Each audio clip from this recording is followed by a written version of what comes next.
Thierry Henrys has a playing record that would turn any footballer green with envy.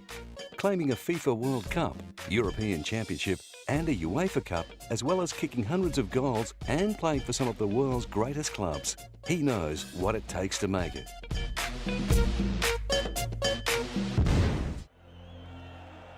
FIFA World Cup winner and 4 times Premier League top scorer, Thierry Henrys has terrified opposing defenders for more than a decade.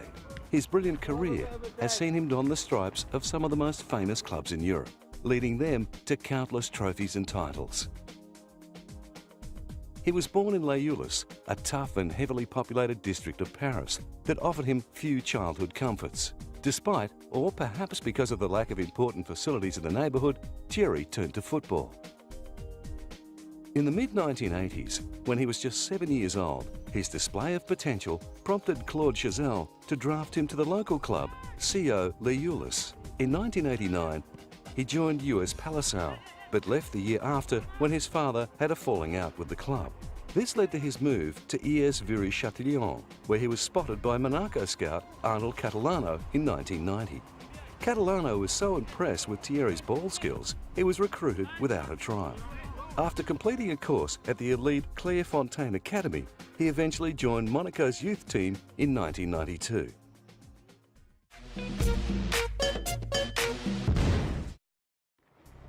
With talent and pace to burn, Thierry Henrys made his professional debut for Monaco in 1994 at the age of 17.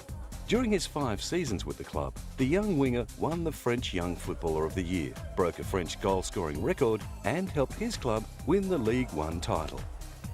In January 1999, he was transferred to Juventus for a fee of around €12 million. Playing on the wing, he found it difficult to be effective against the strong and disciplined defence of Italy's Serie A.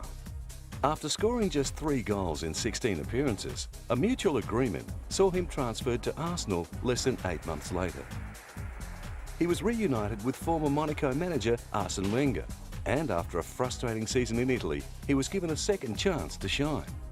Now playing up front, he failed to score a goal in his first 8 games, and the Arsenal fans began to question the hefty €12 million price tag. After conceding that he needed to relearn the art of striking, the Frenchman started to hit his straps and finished the season with a tally of 26 goals. Thierry's boot went on to lead the Gunners to the kind of glory they hadn't seen since the early 1990s. Having come so close to the Premier League title, as well as the UEFA Cup in his first season at Highbury, he made sure of Arsenal's success in the years that followed. His repeated tallies of 30 goals a season no doubt helped Arsenal secure the Premier League title in 2001-2002 and again in 2003-2004. I think everyone will remember that in the year 2003 and 2004 a team stayed unbeaten, and the team in question was Arsenal. Thank you. Aside from helping them to the 2 EPL titles, Thierry also played a dominant role in improving Arsenal's trophy haul in other competitions. In 2001-2002, they pulled off the double by winning the FA Cup, which they won again in 2002-2003 and 2004-2005. Throughout their winning streak, however, there was one title which continued to elude them, the UEFA Champions League. No, just, since the beginning I wanted to win that competition, and obviously it is a fact. That's, the big thing missing on my CV and also Arsenal's CV. After finishing runners-up in the UEFA Champions League in 2000, Thierry had another chance to claim the crown against Barcelona in 2006. I think that playing the Champions League is always something special anyway. The fact that it's in France is great for me and for all the French. For Ronaldinho, it can also be special because he used to play in Paris. In the final, Arsenal got off to the perfect start, scoring the first goal. However, 2 late second-half goals to Barcelona brought his UEFA Cup dreams crashing. The following season saw the striker battling against constant injury troubles. There is no risk, basically, for his health or his medical problems. Just a risk that it gets a bit worse after the game again and that you start from scratch again. Playing injured for the majority of the season, he still managed to score 10 goals from 17 appearances. Well, of course, who would not need a world-class player to win a very important football match?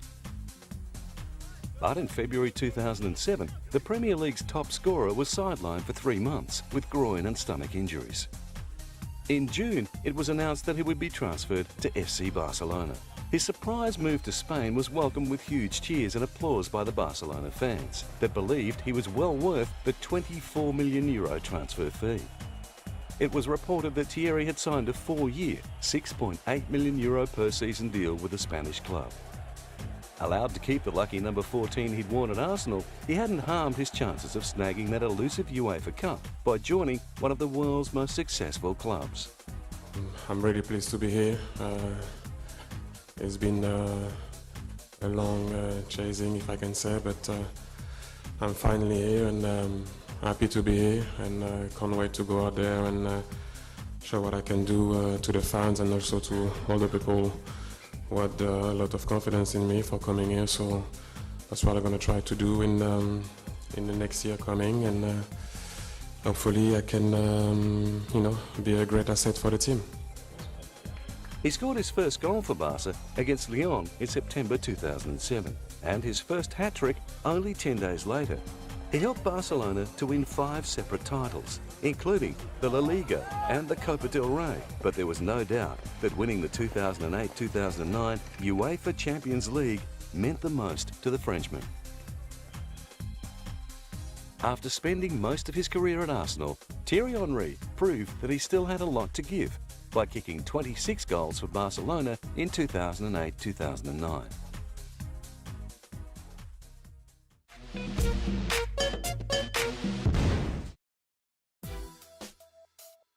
At the age of 19, and playing well above his years, Thierry Henrys' form for Monaco had earned him a call-up to the under-20 French national team. Whilst there, he played well in the 1997 FIFA World Youth Championship, and just 4 months later, the young striker made his senior international debut against South Africa. Hitting red-hot form at the right time, then French coach Aimé Jacquet was so impressed with his playing, he was included in France's 1998 World Cup squad. Entering the tournament as a relative unknown, he continued to impress on the international stage. France were also playing above expectations and found themselves in the final against the much-fancied Brazil, after both teams got through the tournament undefeated. And in one of the great World Cup final upsets, France beat Brazil 3-0 with Zinedine Zidane scoring twice. Thierry, who finished the tournament as France's leading goal scorer with 3, missed out on playing in the final, but only just. Scheduled to go on as a substitute, a sending off forced France to make a defensive change instead. In recognition of his World Cup achievements, he was made a Chevalier of the Légion d'Honneur, France's highest honour. On the evening of the victory, head coach Jacquet announced he would be quitting his position as head of the national team. Roger Lemaire, who assisted Jacquet during the World Cup victory, would take over as head coach. Lemaire enjoyed major success 2 years later, guiding France to victory in the Euro 2000 in Belgium and the Netherlands. France had made the final with a narrow win against Portugal after Zinedine Zidane converted a penalty kick in extra time. They then went on to defeat Italy in the final 2-1.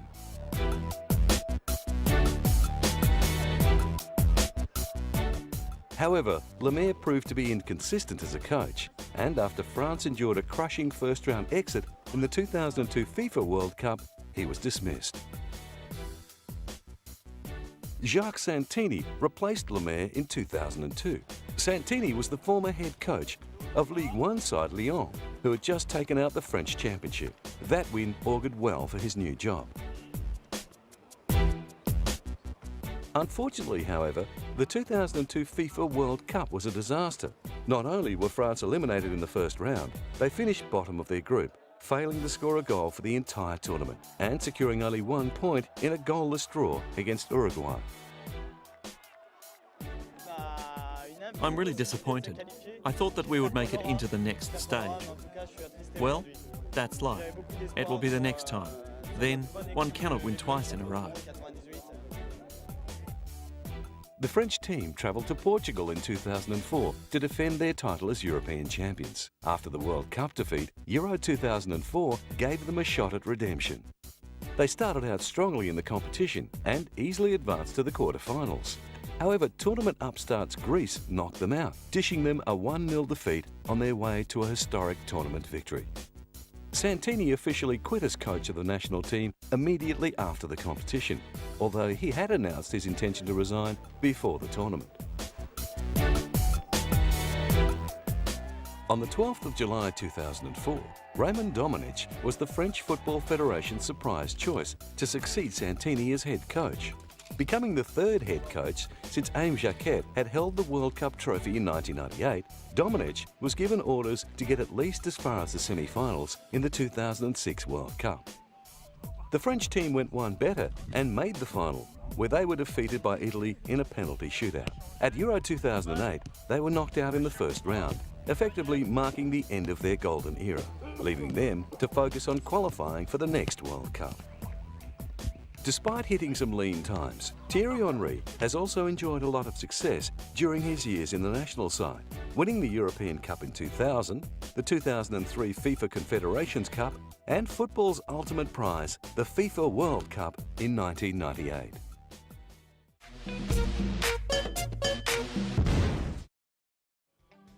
With his football career blossoming at Arsenal, Thierry married English model Nicole Mary on the 5th of July 2003. The ceremony was held at Highclere Castle, a 6,000-acre estate in Berkshire, England. The loved-up couple also starred in a commercial together for car manufacturer Renault. They welcomed the birth of their first child, Taya, on the 27th of May 2005. After kicking his first goal since Taya's birthday in a match against Newcastle United, he dedicated it to her by holding his fingers in a T shape and kissing them. He and Nicole bought a family home in Hampstead, North London. However, after his transfer to Barcelona, many fans were shocked to hear the news that the golden couple was heading for divorce. In 2007, the French striker kept busy with a deal to become international brand ambassador for fashion label Tommy Hilfiger. This saw him featuring in the Hilfiger campaigns of spring and autumn of that year. All the proceeds were donated to his charity, the One for All Foundation, which aims to tackle racism and social inequality among the young and underprivileged. You know, when you're young, maybe you have to do your stuff, you have to do your own name, you have to have your, maybe if I can say in bracket, your own fame, and then give it back. And I feel the need right now to give it back. And you said to me earlier on, you know, with the money that we're gonna generate for the foundation, I'm gonna try to build some schools. Maybe not here, maybe in Africa, maybe around my area where I come from. The deal with Tommy Hilfiger included the production of a limited edition clothing line inspired by his signature style, and their partnership led to Tommy Hilfiger signing up as a sponsor of the One for All Foundation. Another of Thierry's sponsors, Reebok, featured him in their new marketing campaign with the slogan "Run Easy."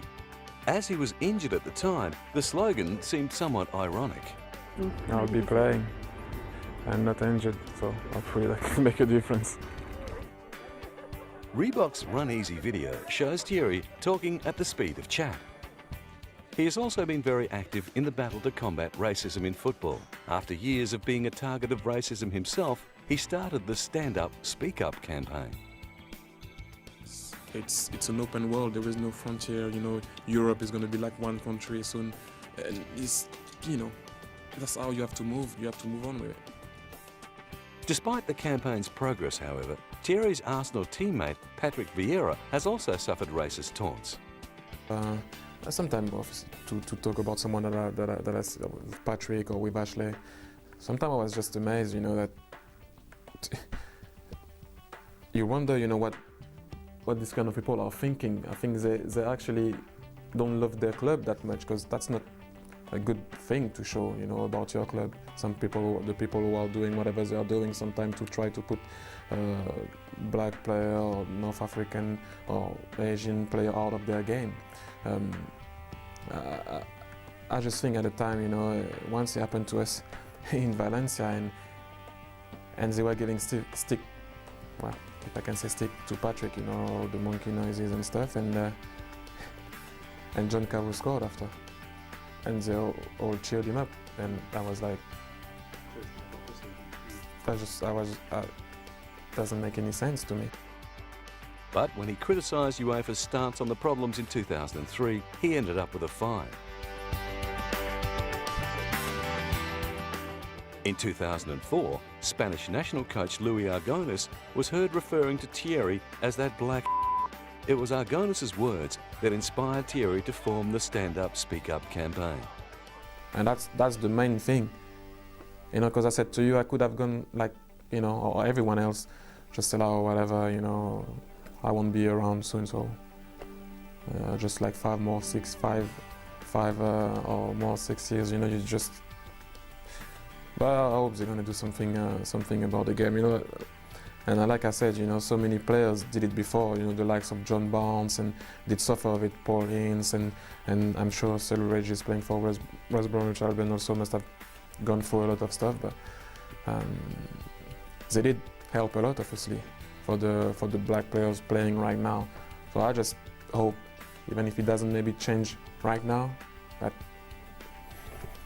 10 years, 5 years, but at least you know in the time being that you were a player that you did try to do something. Many people admire Thierry Henrys as much for his charity work and anti-racism stance as they do for his exploits on the field.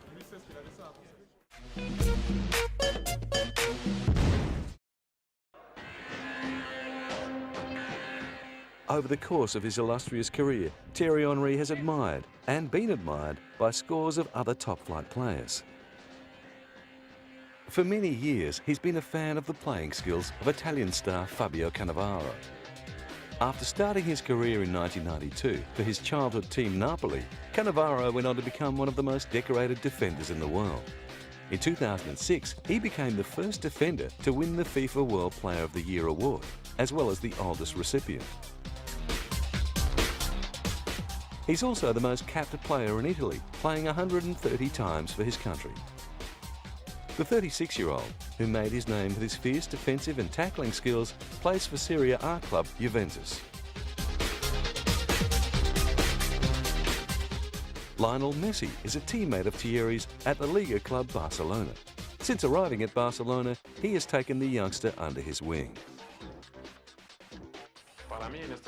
For me, Leo Messi is the best player in the world right now. We could talk about Leo the entire news conference, but I think Leo's a phenomenon.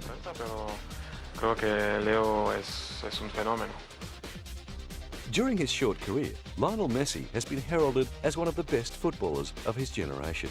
By the age of 21, he had received several Ballons d'Or and FIFA World Player of the Year nominations.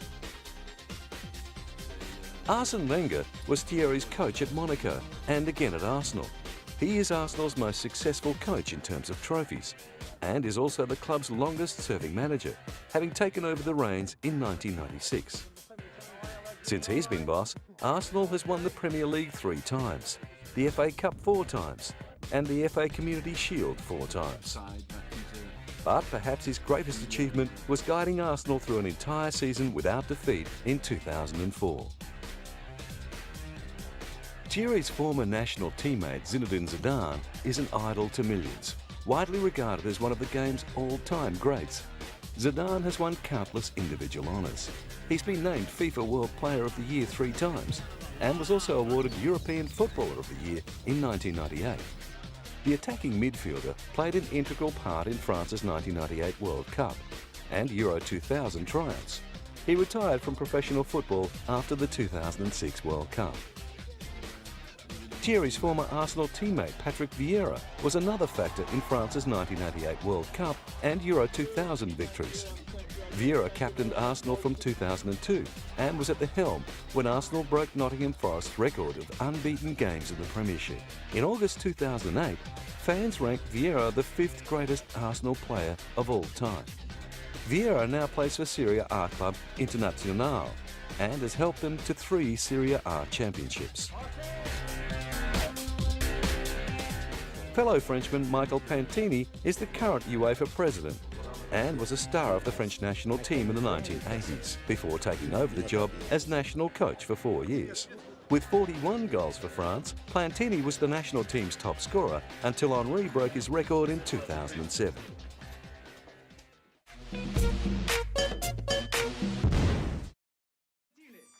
With superb playing skills and poster boy looks to match, Thierry Henrys is a dream come true for marketing managers all over the world. In 2006, he became the spokesperson for Reebok and signed a deal to appear in their I Am What I Am campaign. President and Chief Executive of Reebok, Paul Harrington, felt that the French striker's global appeal would make him the perfect new face of the brand in Europe.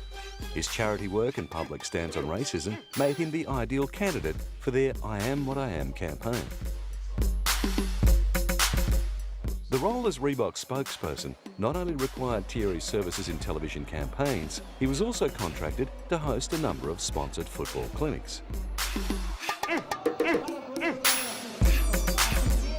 He enjoyed working with young up-and-comers to improve their passing, dribbling, tackling, and got to share some of his vast football knowledge. The young participants were clearly thrilled to be learning priceless skills from one of the game's greats. Another of his sponsors, Gillette, had him appearing alongside Roger Federer and Tiger Woods in their Champions program. The ad claimed that the three were the best known, most widely respected and successful athletes competing today. You know, it's just for me an honor to be here, really. I mean, on the same stage as Roger and Tiger, for me it's a privilege. The campaign was Gillette's biggest ever sports marketing initiative. Over the course of his career, Thierry Henrys has also been sponsored by Renault, the makers of the famous Va Va Voom advertisements, and Pepsi, who created the Dare for More campaign, which saw him starring alongside David Beckham and Ronaldinho.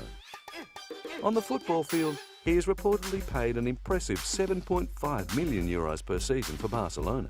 Teammate Zlatan Ibrahimovic earns €9.5 million, while young superstar Lionel Messi is the highest paid Barca star at €12 million.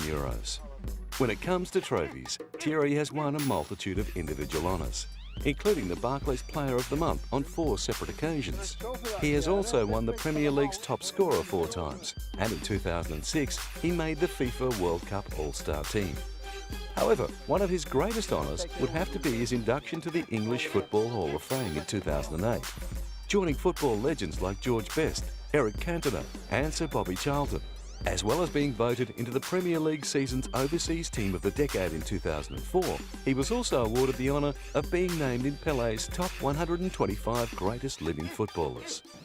Unbelievable for me to be in that list, and obviously when you saw that Pelé has chosen, the 100 guys to be in it, it's like, more than unbelievable for me, because even to be sitting here by the side of Pelé is like a dream for me. That's the kind of thing that doesn't happen every day. Over the space of his professional career, Thierry Henrys has claimed over 40 individual honours, leaving him with a trophy cabinet full of treasure. Almost half of those accolades were earned in an incredible 2003-2004 season, the best of his amazing career so far. From his humble beginnings in the back streets of La Ulis, he has grown into one of the greatest strikers in the modern era. He's won almost every team trophy going at club and international level, and now has his eyes on winning football's ultimate prize for a second time in a 2010 FIFA World Cup.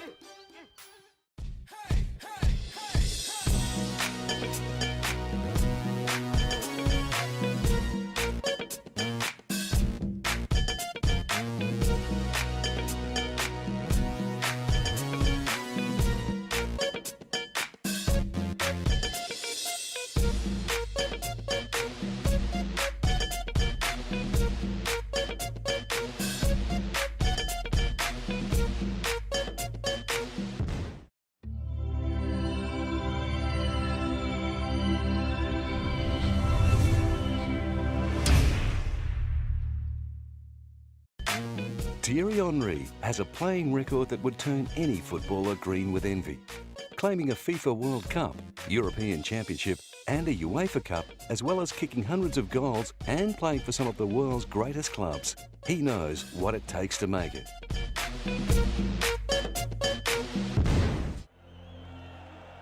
FIFA World Cup winner and 4 times Premier League top scorer, Thierry Henrys has terrified opposing defenders for more than a decade.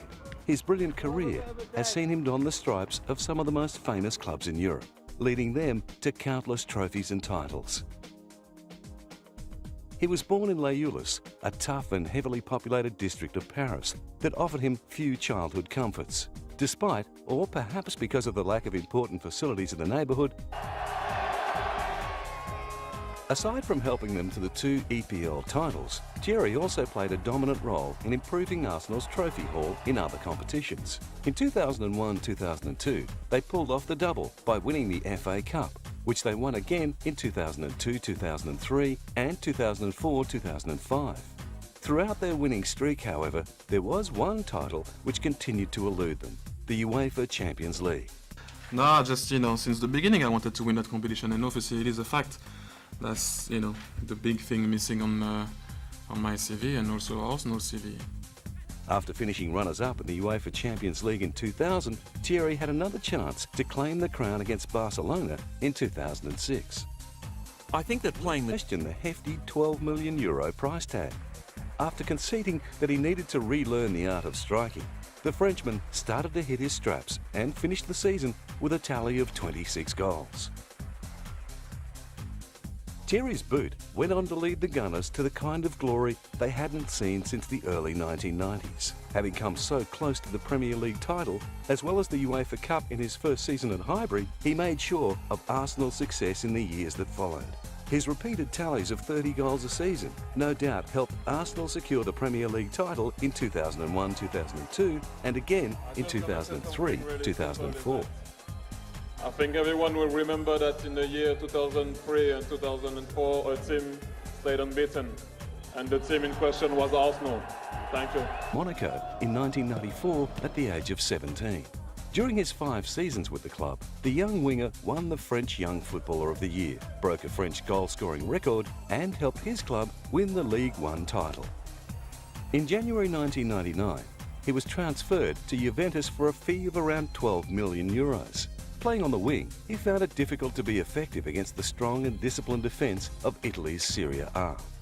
After scoring just 3 goals in 16 appearances, a mutual agreement saw him transferred to Arsenal less than 8 months later.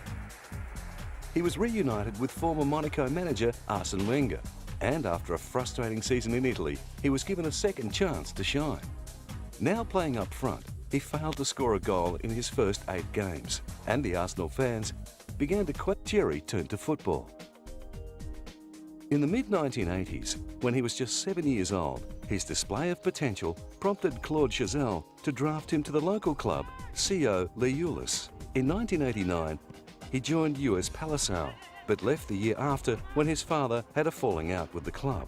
This led to his move to ES Viry-Châtillon, where he was spotted by Monaco scout Arnold Catalano in 1990. Catalano was so impressed with Thierry's ball skills, he was recruited without a trial. After completing a course at the elite Clairefontaine Academy, he eventually joined Monaco's youth team in 1992.